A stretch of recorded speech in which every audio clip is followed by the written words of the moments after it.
Good morning, students. Let's continue to read chapter number 17 of Unit 3rd, and the chapter name is Democracy's Pillar.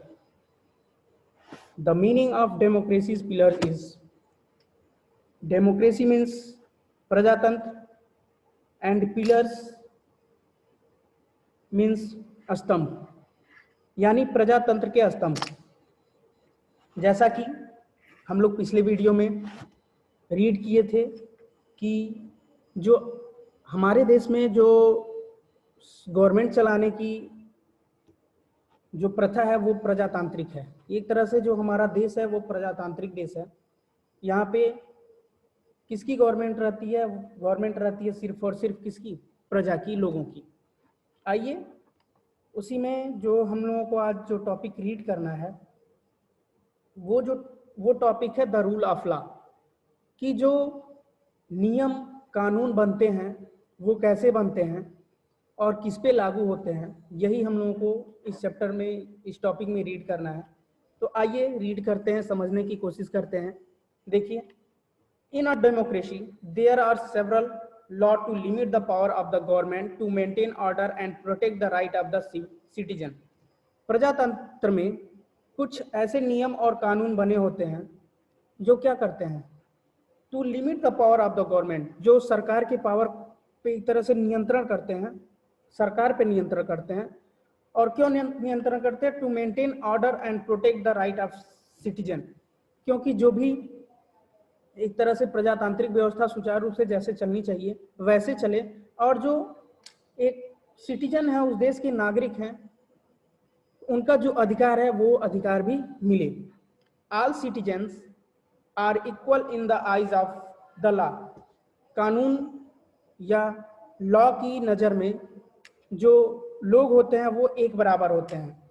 No one is above the law, कानून से ऊपर कोई नहीं है। Not even a king और an elected president, यहाँ तक कि कोई राजा भी नहीं और जो प्रेसिडेंट राष्ट्रपति चुना जाता है वो भी नहीं। No one may be discriminated again on the basis of one's race, region, ethnic group और जेंडर, कोई भी किसी के साथ कोई भी पक्षपात नहीं कर सकता है, चाहे वो किसी धर्म का हो, किसी जाति का हो, और या तो वो उसका जेंडर कुछ हो। तो जो भारत में जो लोगों के पास अधिकार हैं वो सारे लोगों के पास एक बराबर हैं। संविधान में सब लोगों को एक समान अधिकार दिया गया है।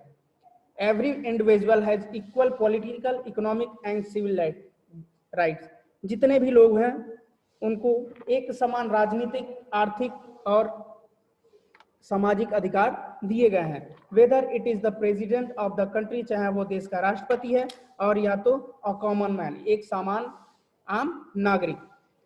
All are subject to the same law, सब एक ही का नियम के अंतर्गत आते हैं। In a democracy all adult people are giving the right to vote, प्रजातंत्र में सारे लोगों को एक समान अधिकार दिया गया है अपना मत व्यक्त करने के लिए। The value of each vote is equal whether it is rich और पुअर, और जो भी वोट होती है उसकी जो वैल्यू होती है वो एक समान होती है, चाहे वो गरीब का वोट हो या अमीर का वोट हो। सबको एक समान अधिकार मिला है ताकि वो अपने वोट का एक समान प्रयोग करें।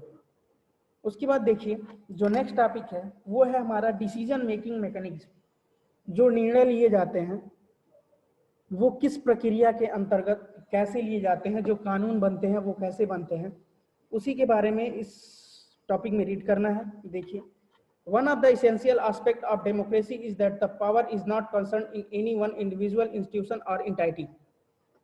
कह रहा है कि जो सबसे महत्वपूर्ण रूप है प्रजातंत्र का वो ये है कि कोई भी हो, चाहे एक व्यक्ति हो या कोई संस्था हो या कोई समुदाय हो, तो जो शक्तियां मिली हैं वो सबको एक समान मिली हैं, किसी को ना ज्यादा मिला है ना कम मिला है।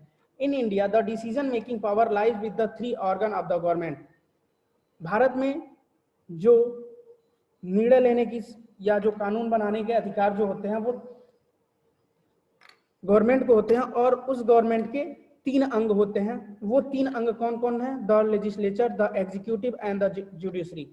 यानी लेजिस्लेचर विधानमंडल, एग्जीक्यूटिव कार्यपालिका और जुडिशरी मतलब न्यायपालिका। All the three organ perform their function in accordance with the provision made in the constitution। ये जो तीनों अंग हैं ये अपना अपना काम करते हैं और किस प्रकार काम करते हैं, उसी प्रकार काम करते हैं जो उनको शक्तियां संविधान के द्वारा दी गई हैं। The legislature is concerned with the making of law. जो विधानमंडल होता है वो क्या होता है, वहीं से कानून बनता है, कानून बनाने का अधिकार उसके पास है। The executive deal with the actual execution of the law. जो एग्जीक्यूटिव होते हैं, जो कार्यपालिका होती है, वो उस कानून को कैसे आगे ले जाया जाए, उस कानून में अगर कोई कमियां हैं तो उसको एग्जीक्यूटिव कार्यपालिका डील करती है, बताती है। The judiciary enforce the law made by the legislature. और जो न्यायपालिका होती है वो उस कानून को देखती है कि वाकई में ये जो कानून बना है ये सही है कि नहीं है। The courts of the justice are fully independent on the other branches of the government।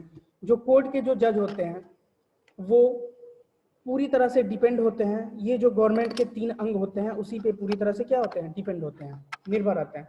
The three bodies thus keep the check on each other। इस तरह से जो तीनों ये गवर्नमेंट के अंग हैं ये एक दूसरे के ऊपर क्या करते हैं, नियंत्रण रखते हैं, एक दूसरे को क्या करते हैं, चेक करते रहते हैं। The executive is answerable to the legislature while the judiciary is kept independent on the other two bodies। जो एग्जीक्यूटिव होती है,